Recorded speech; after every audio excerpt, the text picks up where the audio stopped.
Students, आज हम लोग बहुत ही इंपॉर्टेंट टॉपिक स्टार्ट करने वाले हैं और हमारा इंपॉर्टेंट चैप्टर है ये atoms and molecules. Atoms and molecules हमारा बहुत इंपॉर्टेंट टॉपिक है। अभी से आप क्लास 11th में भी जाइएगा तो इसका बहुत अच्छा यूज़ होने वाला है, ठीक है ना।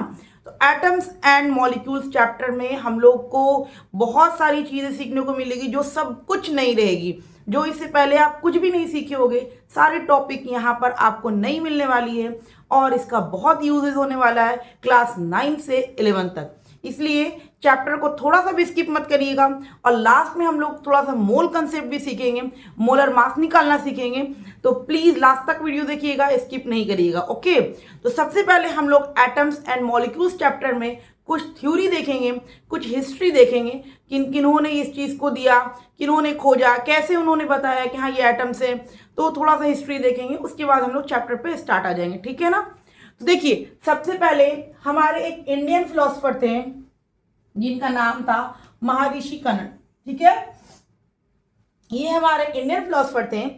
इन्होंने क्या कहा कि जो पार्टिकल्स है, ठीक है, जो पार्टिकल्स है उसको हम तोड़ दिए, बिल्कुल भी तोड़ दिए, उसका जो छोटा सा पार्टिकल्स रहता है जो बिल्कुल उसके बाद टूटेगा ही नहीं, जो बिल्कुल भी स्मॉल पार्टिकल होगा, ठीक है, जो भी मैटर होगा, जो भी आपके पास मैटर है उसको हम लोग क्या किए, तोड़ दिए। तोड़ने के बाद आपको जो सबसे स्मॉलेस्ट पार्टिकल मिल रहा है उसके बाद वो नहीं टूटेगा, उसके बाद नहीं टूटेगा, उसको उन्होंने परमाणु कहा था। देखिए, around 500 BC, Maharishi postulated the theory if we go on dividing matter पदार्थ, ठीक है ना, we will obtain smallest particle beyond which is further divisor can't be possible which is known as परमाणु। इन्होंने क्या कहा कि एक बड़ा सा मैटर है जिसको हम क्या किए, तोड़ दिए तोड़ दिए तोड़ दिए तोड़ दिए, बिल्कुल भी स्मॉलेस्ट पार्टिकल, इसका जो स्मॉलेस्ट पार्टिकल हुआ ये अब क्या होगा, ये अब नहीं टूटेगा, अब ये नहीं ना टूटेगा, नहीं टूटेगा, तो इसको इन्होंने कहा परमाणु। समझ में आई। तो यही थी महर्षि कनन की फिलॉसफी, उन्होंने कहा था। और ये इंडियन फिलोसफर थे, तो उन्होंने ये कहा था कि जो भी पार्टिकल्स आपके पास है, कुछ भी है, जो भी मैटर आपके पास है, ठीक है ना, जो भी मैटर आपके पास है आप उसको तोड़ रहे हैं तोड़ रहे हैं तोड़ रहे हैं, एक ऐसा टाइम आएगा कि उसके पास ऐसा पार्टिकल्स बचेगा जो उसके बाद फर्दर वो डिवाइजर नहीं होगा, फर्दर वो नहीं टूटेगा। तो जो फर्दर नहीं टूटेगा उसको उन्होंने परमाणु कहा था। देखिए, मैंने एक पार्टिकल्स लिया, इसको तोड़ दिया तोड़ दिया तोड़ दिया, चारों तरफ सब कुछ तोड़ दिया, अब लास्ट में क्या हुआ, एक स्मॉलेस्ट पार्टिकल्स बचे, स्मॉलेस्ट बचा। तो ये जो स्मॉलेस्ट था ना, जो बचा, उसके बाद वो टूटने वाला नहीं है, तो उन्होंने उसको परमाणु कहा, ठीक है ना। ये थी महर्षि कनन की फिलॉसफी, ठीक है ना। ये हमारे इंडियन फिलोसफर थे, इन्होंने अराउंड 500 BC महर्षि postulate the theory if we go on dividing matters को पदार्थ बोलते हैं, we will obtain smallest particle, ठीक है ना, स्मॉलेस्ट पार्टिकल हमको मिलेगा beyond which is further divisor, उसके बाद डिवाइजर कांट बी पॉसिबल, ठीक है ना। उसके बाद वो पार्टिकल्स, ये पार्टिकल्स जो स्मॉलेस्ट पार्टिकल्स आपको मैंने बॉक्स के अंदर बनाया, ये अब नहीं टूटने वाला है, इसको आप कुछ भी कर लो, अब ये नहीं टूटने वाला है। तो ये जो नहीं टूटने वाला है, जो लास्ट बचा, उसको इन्होंने कहा परमाणु। तो ठीक है, तो ये पहले फिलोसफर थे हमारे। और सेकेंड फिलोसफर उसके बाद हमारे जो आए वो भी हमारे इंडियन ही फिलोसफर थे। सेकेंड फिलोसफर जो हमारे आए, आई होप कि आप लोगों ने कॉपी कर ली, जिन्होंने कॉपी कर ली ठीक है, जिन्होंने नहीं की कॉपी कर ले, ठीक है, ओके। तो उसके बाद हमारे सेकेंड फिलोसफर जो आए वो भी हमारे इंडियन ही फिलोसफर थे, उनका नाम था पकुन, बता रहे, एक मिनट थोड़ा सा इरेज कर ले। हाँ, जो हमारे सेकेंड फिलोसफर थे उनका नाम था पकुदा, ठीक है ना, पकुदा नाम था।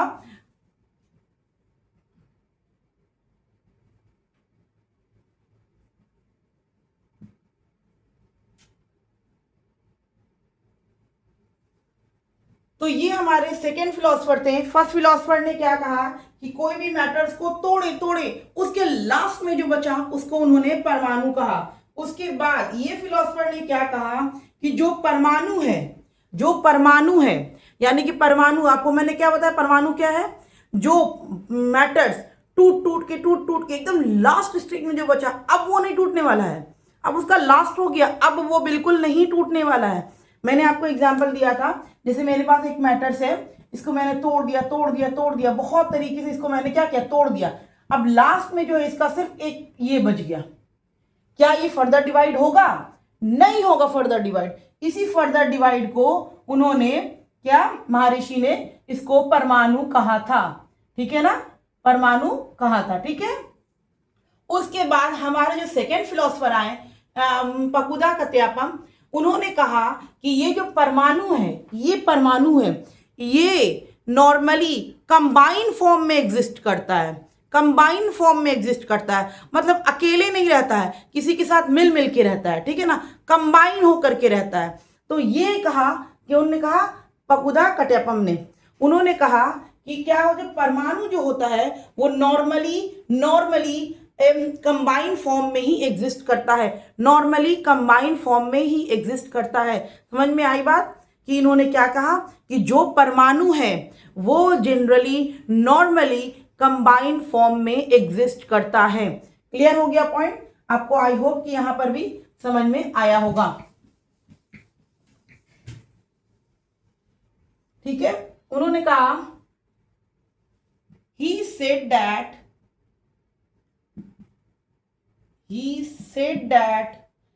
these परमाणु,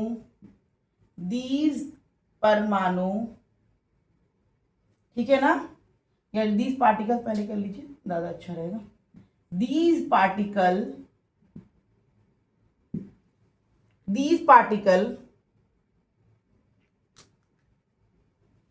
परमाणु ब्रैकेट में कर दे रहे हैं ताकि समझ में आ जाए, normally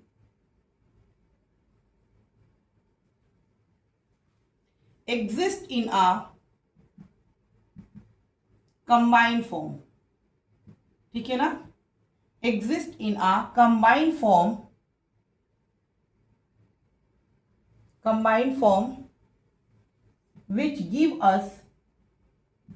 which give us various form of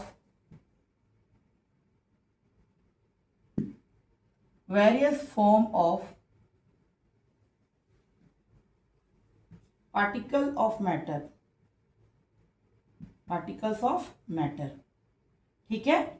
जो महर्षि ने कहा कि कोई भी मैटर है आपके पास, आप उसको तोड़ रहे हो तो एक लास्ट टाइम ऐसा आता है कि उसके बाद वो बिल्कुल ब्रेक नहीं हो सकता, उसके बाद वो टूट नहीं सकता है, उसके बाद वो ब्रेक नहीं हो सकता है। तो वो जो टूट नहीं सकता है, ब्रेक नहीं हो सकता है, उसको उन्होंने परमाणु कहा। उसके बाद सेकेंड फिलोसफर हमारे जो आए, उन्होंने क्या कहा कि जो परमाणु है वो कभी भी, जो परमाणु है वो नॉर्मली कंबाइन फॉर्म में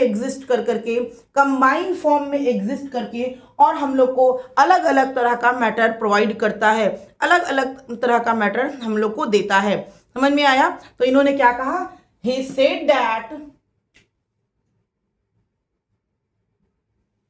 said that these particle परमाणु normally exist in a combined form which give us various form of particles of matter।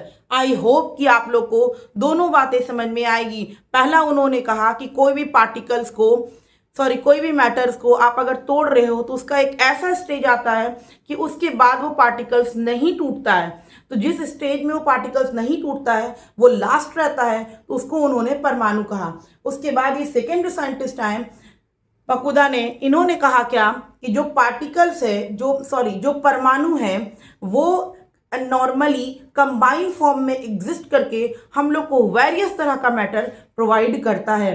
समझ में आया दोनों थ्योरी? अब थर्ड थ्योरी जो हमारी है, इसके बाद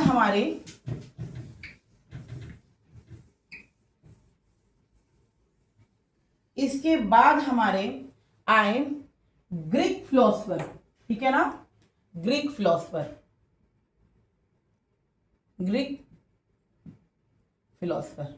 ठीक है। ये ग्रीक फिलोसफर आए तो इसमें दो थे, अकेले नहीं थे, दो थे इन्होंने, ये दो थे, एक थे लुसिपस और एक थे डेमोक्राइट्स।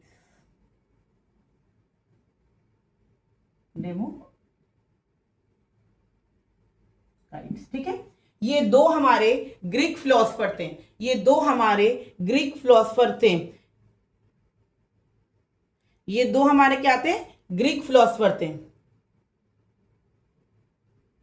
ठीक है ना, तो आपने दो इंडियन फिलोसफर के बारे में देख लिया, अब हम लोग दो ग्रीक फिलोसफर के बारे में साथ में आएंगे। इन लोगों ने, इन दोनों फिलोसफर ने क्या कहा कि जो पार्टिकल्स क्या हुआ, पहले हमारे इंडियन फिलोसफर ने क्या किया, उसको ब्रेक किया, तोड़ करके उसके एक लास्ट स्टेज में जो पार्टिकल्स आए, जो पार्टिकल्स हैं, उसको उन्होंने परमाणु कहा। उसके बाद सेकेंड इंडियन फिलोसफर जो थे, उन्होंने कहा कि जो परमाणु है वो जनरली नॉर्मली एग्जिस्ट करता है कंबाइंड फॉर्म में और हमको वेरियस तरह का मैटर्स प्रोवाइड करता है। उसके बाद हमारे दो ग्रीक फिलोसफर आए, उन्होंने कहा कि जो वो पार्टिकल्स जो लास्ट स्टेज में था उसके बाद वो फर्दर डिवाइड नहीं हो सकता है, उसको इन्होंने एटम्स बोल दिया। यानी कि एटम्स किसने नाम दिया, एक ग्रीक फिलोसफर ने उसी चीज को नाम क्या कर दिया, एटम दे दिया, जो इंडियन फिलोसफर पहले खोज चुके हैं। इंडियन फिलोसफर ने खोज चुका, जो फर्दर डिवाइड नहीं हुआ उनको उन्होंने परमाणु कह दिया। फिर सेकंड फिलोसफर आए पकुड़ा, उन्होंने कहा कि वही जो परमाणु है वो कभी जनरली कंबाइंड फॉर्म में एग्जिस्ट करेगा।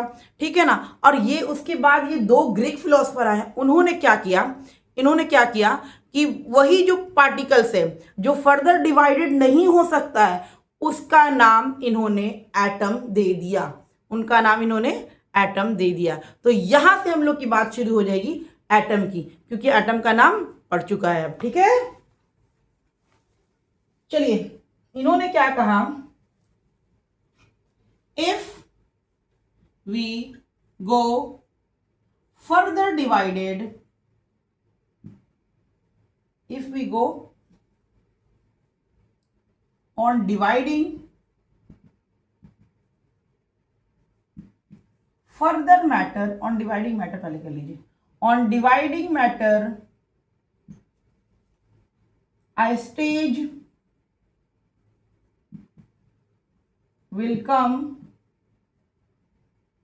when particle obtain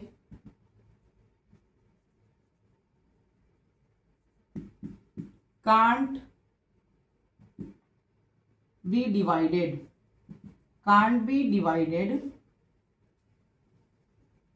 further. These particles are known as atom. ठीक है, इन्होंने क्या कहा कि जो पार्टिकल फर्दर डिवाइड नहीं हो रहा था उसका इन्होंने नाम रख दिया, और जिसका नाम क्या हुआ, मैटर। यानी कि सिंपल सी बात हुई कि जो हम लोग जो इंडियन साइंटिस्ट थे उन्होंने क्या किया, बड़े बड़े, I am so sorry, 1 minute, चलिए, तो जो हमारे पार्टिकल्स थे इन्होंने क्या किया था, हमारे साइंटिस्ट ने, इंडियन साइंटिस्ट ने उसको तोड़ा बहुत तोड़ के एक ऐसे स्टेज पे पहुंचा है कि ये अब बिल्कुल भी डिवाइड नहीं हो सकता। यही ना इंडियन साइंटिस्ट ने बोला था, यही ना बोले थे इंडियन साइंटिस्ट ने क्या बोला था कि जो मैटर्स है, ये मैटर्स हैं, इसको ब्रेक कर देंगे, तोड़ेंगे, वो एक इतना छोटा सा बनेगा, इसके बाद ये नहीं टूटेगा, यही कहा था। लेकिन उन्होंने इसका नाम क्या दिया था बच्चों, परमाणु बोला था। ठीक है, सेकेंड साइंटिस्ट है, उन्होंने कहा कि ये परमाणु जो है जनरली क्या होता है, किसी के साथ मिल करके नया प्रोडक्ट हमको देता है, किसी के साथ मिल करके हम लोग को नया मैटर्स प्रोवाइड करता है। ये किसने बोला था, क्या बोला था, पकुड़ा ने। ठीक है, उसके बाद ग्रीक फिलोसफर हमारे दो आए, लुसिफस एंड डेमोक्राइट्स। इन्होंने क्या किया कि यही जो नाम उन्होंने परमाणु कहा था, इसको उन्होंने एटम्स कह दिया, बस। If we go on dividing matter, a stage will come when particles obtained can't be divided further these particle are known as atom. समझ में आई बात आपको? तो ये हमारे 3 फिलोसफर से सबसे पहला नाम हमारा आउट हो गया, जो चैप्टर का नाम है कि एटम किसको बोला गया। तो आई होप कि आप लोग को ये बात समझ में आ गई होगी कि एटम किसको बोला गया, ठीक है ना। और किन्होंने खोज किया? महर्षि ने खोज किया, उसको क्या किया? परमाणु बोल दिया।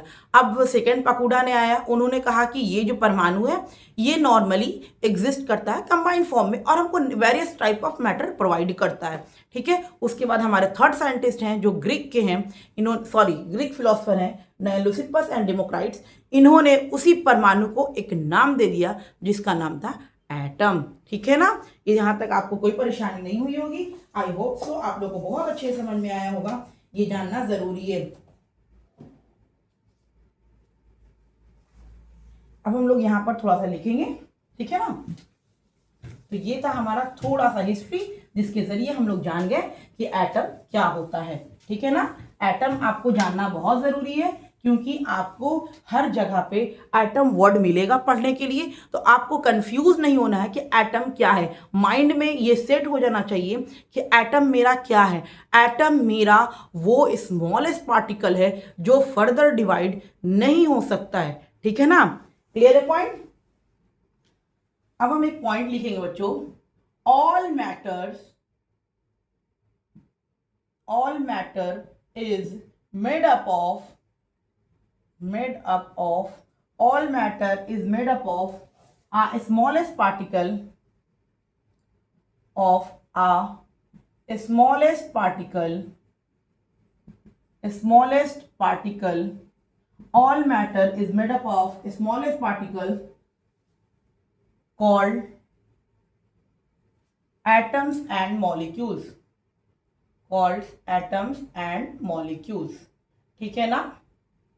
और आगे हम टर्म अब इसकी यूज कंप्लीट करेंगे। और टर्म्स मॉलिक्यूल्स बहुत इंपॉर्टेंट चैप्टर है, ये बहुत इंटरेस्टिंग चैप्टर भी है, बहुत इंपॉर्टेंट चैप्टर भी। इससे पहले आप एटम्स और मॉलिक्यूल्स के बारे में कुछ भी नहीं जान रहे होगे, ये आपके लिए बिल्कुल भी नया चैप्टर है। सेकेंड पॉइंट इसका हम लिखेंगे, different kind of atom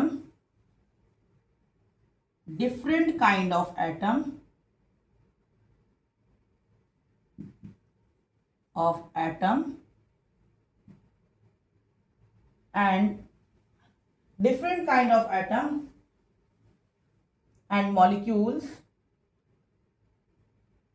have different properties, ठीक है ना, डिफरेंट प्रॉपर्टीज। तो ये हो गई बच्चों हमारी एटम्स एंड मॉलिक्यूल्स की बात। एटम्स की बात हो गई, हम लोग एटम्स जान गए। अब हम लोग नेक्स्ट क्लास में हम लोग लॉज ऑफ कॉम्बिनेशन पढ़ेंगे, ठीक है ना। लॉज ऑफ केमिकल कॉम्बिनेशन पढ़ेंगे जो हमारा बहुत इंपॉर्टेंट है। इस चैप्टर को इतना भी अगर स्किप मत करिएगा क्योंकि ना बहुत इंपॉर्टेंट चैप्टर है और हर चीज़ यहाँ पर आप नया सीख रहे हैं, कोई आप पहले नहीं सीखे हो। इसलिए अगर नहीं समझ में आए वीडियो को बार बार रिपीट करके देखिए ताकि आपको अच्छे से समझ में आ जाए। नेक्स्ट क्लास में हम लोग लॉ ऑफ केमिकल कॉम्बिनेशन पढ़ेंगे। ओके।